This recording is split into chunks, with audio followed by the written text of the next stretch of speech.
Hello readers, welcome back to నా చేతిరాతలు. మాంగళ్యం 43వ భాగం.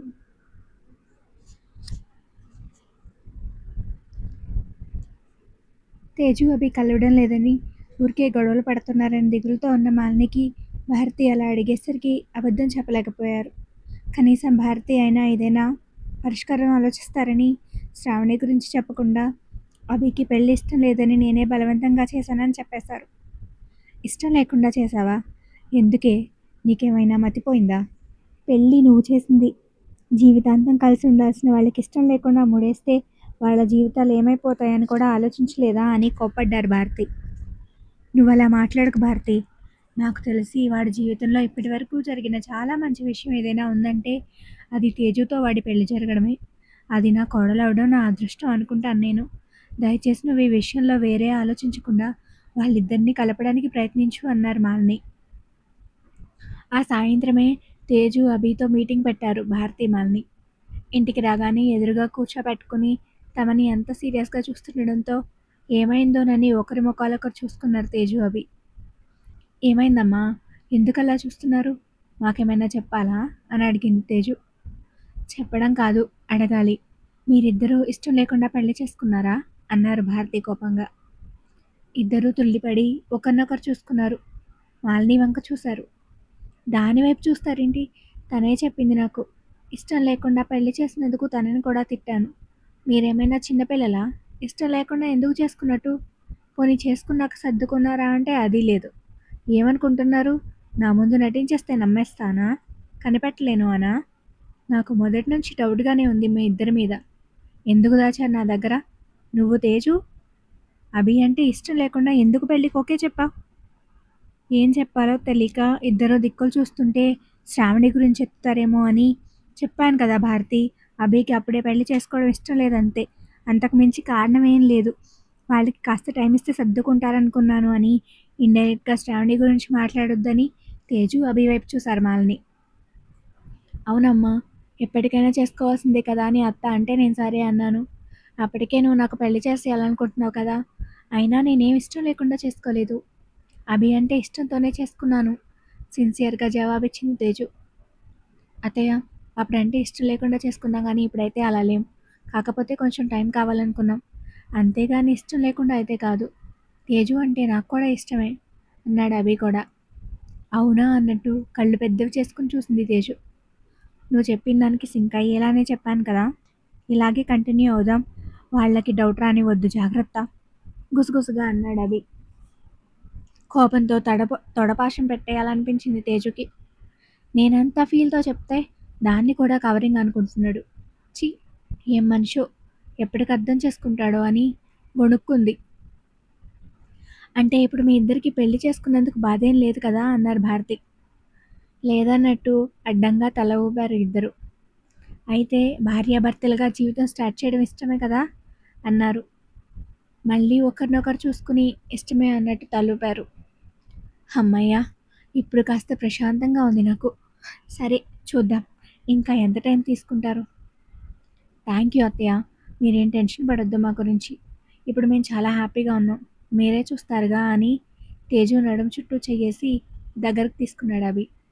ఆచార్యకి తేజు షాక్ అయ్యి ఓరిని వేషాలో అనుకుంది.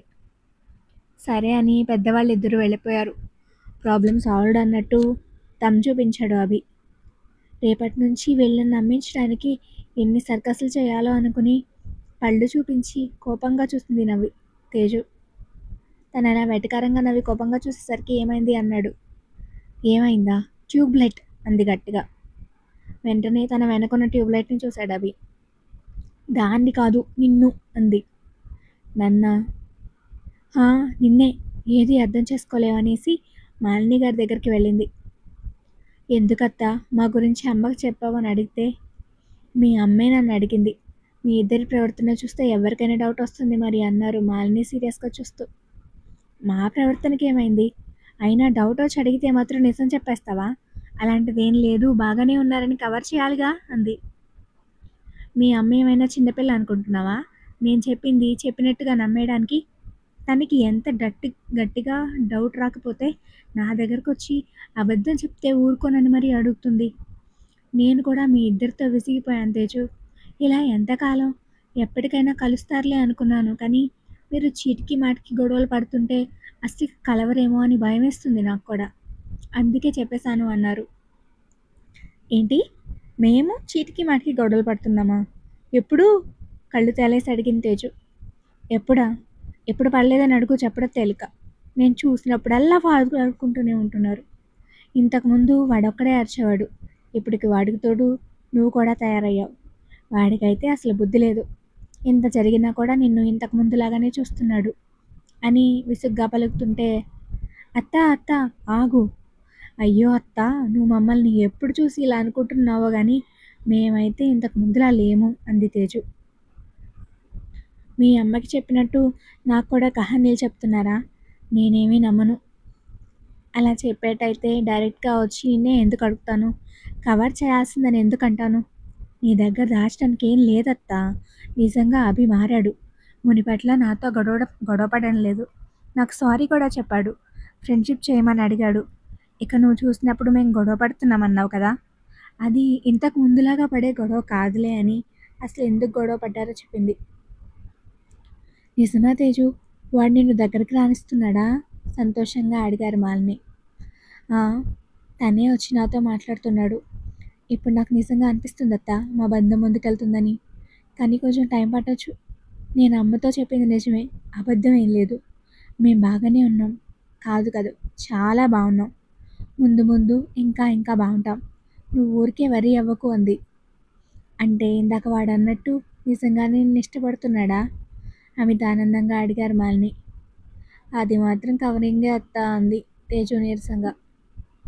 అవునా అని డల్ అయిపోయి, పోనీలే తేజు, వాళ్ళలో ఈ మాత్రమైన మార్పు ఉంది. నువ్వు అన్నట్టు ఇంకొంతకాలం ఆగితే చాలు, మెల్లమెల్లగా వాడే అర్థం చేసుకుంటాడన్నారు. ఈ అడిగేదేదో ముందే ఓ మాట అడిగి ఉండాల్సింది. ఇప్పుడు చూడు, మా ఇద్దరిని అమ్మ ముందు బుక్ చేసేసావు. నీ కొడుకు ఏం చేస్తాడో అంది తేజు.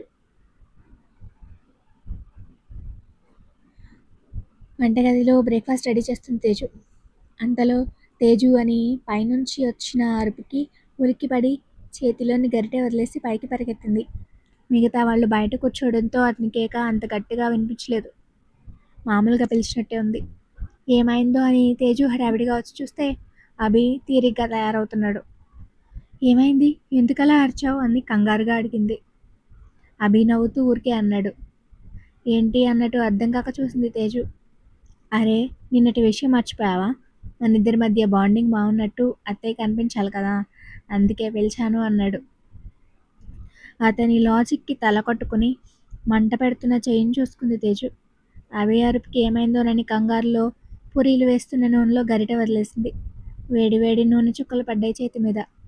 తెల్లటి చర్మం ఎర్రగా కందిపోయి బొబ్బలొచ్చేశాయి. బాబు అభి, మరీ ఇంత డెడికేషన్ పనికిరాదు. చూడు, నీ కేకలకి కంగారు పడి ఆయిల్ పడేసుకున్న చేతి మీద. ఎందుకింత ఓవర్ చేస్తున్నావు అంది. అయ్యో సారీ సారీ, వాళ్ళకి డౌట్ రాకూడదని అలా చేసే సారీ.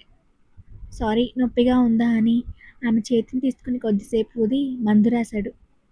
చాలే, 2 చుక్కలేగా, పెద్దగా మంటలేదు. నువ్వు మాత్రం దయచేసి ఇలా అరుపుల ప్రోగ్రాం పెట్టకబి. కింద పెద్దవాళ్ళు ఉన్నారు. నువ్వు ఇలా అరిస్తే మన బాండింగ్ సంగతి ఏమో కానీ వాళ్ళ గుండెలు దడతలాడతాయి. సరే అని బుద్ధిగా తలూపి, ఇలా వద్దులే, వేరే ఇంకేదైనా ట్రై చేద్దామన్నాడు అవి. ఇంకోలానా? బాబోయ్, కనీసం కాస్త ముందైనా చెప్పు, నేను ప్రిపేర్ అయి ఉంటాను అని వెళ్ళిపోయింది తేజు. ఏదో సినిమాలో చూసి అమలు చేసిన ప్లాన్ ఫెయిల్ అయినందుకే కాక తేజు చేయి కాలిందని ఫీల్ అయ్యాడు అభి. బయట నుంచి వస్తూనే అందరినీ పిలుస్తూ చేతుల్లో ఏమో మోసుకొచ్చాడు అభి. మళ్ళీ ఏం చేస్తున్నాడో అని తేజు గబగబా వచ్చేసింది. ఆ వెంటనే మిగతా ముగ్గురును. ఏంట్రా నీ అరుపులు అన్నారు మాలిని. అభి చేతుల్లో ఉన్నవి చూసి ఆ కవర్లు ఏంటి అభి అని అడిగారు భారతి. అభి మాలిని భారతిని కూర్చోబెట్టి, ఇవాళ నా ఫస్ట్ శాలరీ వచ్చింది, అందుకే మీకోసం ఇవి తీసుకున్నా అని తను తీసుకున్న చీరలు ఇచ్చాడు. శాలరీ వస్తే మాకు ఖర్చు పెట్టేశావా? ఇప్పుడు ఇవన్నీ ఎందుకు అభి అన్నారు భారతి. అత్తయ్య ప్లీజ్ అలా అనొద్దు, ఏదో నా హ్యాపీనెస్ కోసం తీసుకున్నాను, వద్దని అనకండి అన్నాడు. అభి అలా అనేసరికి వద్దనలేక, సరే ఇందుకేనా ఆఫీస్ నుంచి రాగానే పూజని తీసుకుని హడావిడిగా బయటికెళ్ళావు అన్నారు భారతి. "ఆ, మరి నాకు శారీస్ సెలెక్షన్ తెలియదు కదా, పూజ హెల్ప్తో కొన్నాను. ఎలా ఉన్నాయో చెప్పండి అన్నాడు ఎగ్జైటింగ్గా. చాలా బాగున్నాయి అభి అన్నారు ఇద్దరు. భారతి, మాలిని, తేజుతో పాటు లక్ష్మికి కూడా చీర తీసుకున్నాడు. తనకి తెచ్చిన చీర చూసి చాలా బాగుంది చిన్నబాబు అంది లక్ష్మి కూడా. అభి నవ్వి తేజు కోసం తీసుకున్న చీరని పట్టుకుని తేజు వైపు చూశాడు. అది కూడా పెద్దవాళ్ల ముందు బాగున్నట్టు యాక్ట్ చేయడానికేమో అనుకుని చీర తీసుకోవడానికి మనసొప్పక అభి చూసిన టైంకి కూర మాడిపోతుంది అని కిచెన్లోకి వెళ్ళిపోయింది. అభి వెనక్కి కిచెన్లోకి వచ్చి లక్ష్మి చూస్తుందిలే నువ్వు రా అని వెనక్కి తీసుకొచ్చి ఎలా ఉందో చెప్పు అని శారీ చేతిలో పెట్టాడు. ఇక తప్పక తీసుకుని చూసింది. బాగుంది థ్యాంక్ యూ అని రూమ్కి వచ్చేసింది. ఆమె వెనకే అభి కూడా వచ్చాడు. తేజు నీకు నచ్చలేదా? ఆమె ఫేస్లో అంత సంతోషం కనబడపోయేసరికి డౌట్గా అడిగాడు. అదేం లేదు బాగానే ఉంది, కానీ నీకెందుకో నచ్చలేదు అనిపిస్తుంది. రెడీ అవ్వు, వెళ్ళు, నీకు నచ్చింది ఇంకోటి తీసుకుందామన్నాడు. ఇప్పుడే పద అన్నాడు చేయి పట్టుకుంటూ. అభి ఆగు, నువ్వు ఈ శారీ ఎందుకు తీసుకొచ్చావో నాకు తెలుసు. అమ్మ ముందు మన ఇద్దరం బాగున్నామని చూపించడానికి నీ మొదటి శాలరీతో నాకు గిఫ్ట్ తీసుకొచ్చావు. నువ్వు అలా తీసుకురావడం చూసి వాళ్ళు చాలా సంతోషించారు. నీ ప్లాన్ వర్కౌట్ అయింది. ఇప్పుడు ఇంకో ప్లాన్ అవసరం లేదులే అంది. వాళ్ళు సంతోషించడం ఏంటి? మన ఇద్దరం బాగున్నామని వాళ్ళ ముందు చూపించడానికి శారీ తీసుకొచ్చాను అనుకుంటున్నావా? సీరియస్గా అడిగాడు అభి. అంతేగా, నువ్వే అన్నావు కదా ఇంకోలా ట్రై చేద్దామని, అందుకే ఇలా చేసావు కాదా? అతని చూపు చూసి అనుమానంగా అడిగింది. ఆ మాటకి అభి చాలా హర్ట్ అయ్యాడు. నేను అలా అన్నానా? వేరేలా ట్రై చేద్దామన్నాను, కానీ నీకు చీర తీసుకుంది ఆ మాత్రం ఆ ఉద్దేశంతో కాదు అని వెళ్ళి బెడ్ మీద కూర్చున్నాడు. మరి ఏ ఉద్దేశంతో అని ఆశ్చర్యపోయింది తేజు. నీకు నేను చీర కొనివ్వాలంటే దానికి కూడా ఉద్దేశాలు ఉండాలా తేజు? ఈరోజు నా ఫస్ట్ శాలరీ వచ్చింది, దాంతో నీకు ఏదైనా ఇష్టంగా గిఫ్ట్ కొందామని అనుకున్నాను. నీతో పాటు మిగతా వాళ్ళకి తీసుకున్నాను, అంతేగాని ఇవి చూపించి వాళ్ళని ఇంప్రెస్ చేయడానికి కాదు అన్నాడు. నిజంగానా అభి? నమ్మలేక మళ్ళీ అడిగింది తేజు. మరి పో తేజు, నేను ఎంతో ఇష్టంగా శారీ తీసుకొస్తే నువ్వు ఇలా మిస్అండర్స్టాండ్ చేసుకోవడం ఏం బాగలేదు. నేను ఇంతకుముందు కంపెనీని నడిపినప్పుడు నెలకి లెక్కలేనంత సంపాదించేవాడిని, కానీ ఇప్పుడు ఒక మామూలు ఉద్యోగం చేస్తూ సంపాదించిన ఈ 5 అంకెల జీతం నాకు చాలా ప్రీషియస్గా అనిపిస్తుంది. దాంతో నీకు మమ్మీకి ఏమైనా తీసుకోవాలనిపించింది. బడ్జెట్లో శారీస్ తప్ప ఇంకేం తట్టలేదు నాకు అన్నాడు. అభి ఇంత సెంటిమెంటల్గా ఆలోచిస్తే నేను పిచ్చి ఆలోచనలు చేసి అనవసరంగా బాధ పెట్టేశానే. తేజు నీకు అసలు బ్రెయిన్ పని చేయట్లేదే అనుకుని చెవి పట్టుకుని, సారీ అభి, ఓవర్ థింకింగ్. వాళ్ళ ముందు నువ్వు ఇలా గిఫ్ట్ ఇస్తే మనం చెప్పింది ఈజీగా నమ్ముతారని తీసుకొచ్చావు అనుకున్నాను అంది తేజు. కాదు అంటున్నాగా, ఎలా నిరూపించుకోను నువ్వే చెప్పు. వెయిట్ అని తన ఆఫీస్ బ్యాగ్లోంచి ఒక చిన్న బాక్స్ తీసి తేజుకిచ్చాడు. ఇదేంటి అంది. ఇది కూడా నీకోసమే తీసుకున్నా. వాళ్ళ ముందు ఇవ్వాలని గిఫ్ట్స్ కొన్నట్టయితే ఇది రూమ్లోకి ఎందుకు దాచిపెడతాను? కిందకెందుకు తీసుకురాలేదు? నేను ఆ ఇంటెన్షన్తో కొనలేదు తేజు. నీకు నేను ఇస్తున్న ఫస్ట్ గిఫ్ట్, అది కూడా నా ఫస్ట్ శాలరీతో అని మాత్రమే ఆలోచించా. ఏం తీసుకోవాలని ఆలోచిస్తుంటే ఆఫీస్ నుంచి నీ దగ్గరికి వచ్చేప్పుడు గుడి దగ్గర ఇవి కనిపించాయి. నీకు ఇష్టం కదా అని తీసుకున్నా. కనీసం ఏంటవని కూడా చూడలేదు. ఇప్పటికీ నమ్మట్లేదా నన్ను అన్నాడు. తేజు ఆ బాక్స్ తీసి చూస్తుంది. అందమైన మట్టి గాజుల సెట్ అది. చూస్తూనే చాలా చాలా నచ్చాయి తేజుకి. అవి బాగున్నాయని మాత్రమే కాదు, తన ఇష్టాన్ని గ్రహించి అభి తన కోసం స్పెషల్గా తీసుకొచ్చాడని ఇంకా బాగా నచ్చాయి.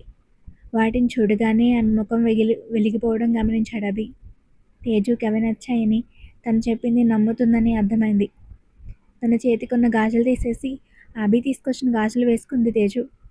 అవి మొదటిసారి వేసుకున్న గుర్తుగా ఫోటో కూడా తీసుకుంది. అభి చేతిలో తన చేతిని పెట్టి మరో పిక్ తీసుకుంది. ఆ ఫోటోలను మళ్ళీ మళ్ళీ చూసుకుంటూ మురిసిపోయింది. ఆ గాజుల ఖరీదు ఒక 150 ఉంటుందేమో, కానీ ఇష్టమైన మనిషి తన కోసం తీసుకొచ్చిన కానుక ఎంత చిన్నదైనా దానివల్ల కలిగే ఆనందం మాత్రం వెలకట్టలేంది. మనకిష్టమైన వారు మనల్ని గుర్తుపెట్టుకుని మరీ ప్రత్యేకంగా ఓ బహుమతి ఇచ్చారంటే అది చాలదు మన గుండె ఉబ్బి తబ్బిపోవడానికి. అలాగే ఉంది తేజు పరిస్థితి. ఇంతకుముందు అయిష్టంగా తీసుకున్న చీరని ఈసారి ఇష్టంగా ముట్టుకుని అద్దం ముందుకెళ్ళి మీద వేసుకుని ఎలా ఉందో అని 2-3 సార్లు చూసుకుంది. తేజు మొదట చీర తీసుకున్నప్పటి రియాక్షన్కి ఇప్పుడు అది తన కోసం ఇష్టంతో తీసుకున్నాడని తెలిసినప్పటి రియాక్షన్కి చాలా తేడా ఉంది. అది కూడా అతనికి బాగా అర్థమైంది. తనిచ్చిన చిన్న గిఫ్ట్ ఆమె ఎంతలా సంతోషపడిపోతుందో ఆమె ముఖంలో కళ్ళలో స్పష్టంగా తెలుస్తుంటే అతని మనసు సంతోషంతో పొంగింది. అతను తన కోసం తీసుకొచ్చిన వస్తువు తనకి ఎంత నచ్చిందో, అది తనకి ఎంత విలువైందో అతని ముందే చూపిస్తూ, తన సంతోషాన్ని వ్యక్తపరుస్తూ, చాలా బాగున్నాయని పదే పదే చెప్తూ, చిన్నపిల్లలా ప్రవర్తిస్తూ, నేను ఇచ్చిన బహుమతి తనకి అమితంగా నచ్చిందని అభికే అనిపించేలా చేసింది తేజు. ఆమెను అలా చూస్తుంటే భలే సంబరంగా అనిపించింది అభి మనసుకి. తనిచ్చిన బహుమతిని అంత అపురూపంగా చూస్తున్నందుకు అభి మనసు పొంగిపోయింది. మనం ప్రత్యేకంగా బహూకరించింది ఎదుటివారికి మరింత ప్రత్యేకంగా మారిందని తెలిస్తే చాలదు మనసు తృప్తితో నిండిపోవడానికి. అభి పరిస్థితి అలానే ఉంది. నీకు చాలా నచ్చాయి కదూ, థ్యాంక్ యూ అని హక్ చేసుకున్నాడు అభికు.